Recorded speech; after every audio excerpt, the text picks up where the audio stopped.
Svađaju se pa se ljube. Filip i Ana Marija se šamarali, a onda se zaigrali ispod jorgana. Ana Marija Smiljanić i Filip Đukić imaju turbulentnu vezu u realitiju Zadruga. Često se svađaju pa se mire, a onda se prepuste strastima kao da ništa nije bilo.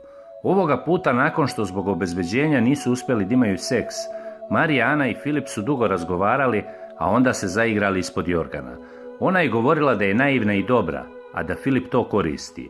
Samo ti o meni ne misliš ništa.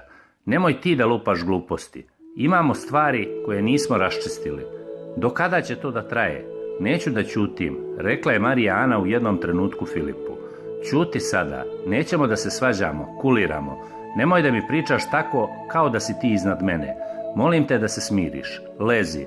Ludo sam te voleo, devojko. Budemo zajedno ovde, a napolju ćemo vidjeti šta ćemo. Nemoj da si debil. Nemoj da ispadnemo takvi napolju. Što bih ja tebe gledao kao neprijatelja?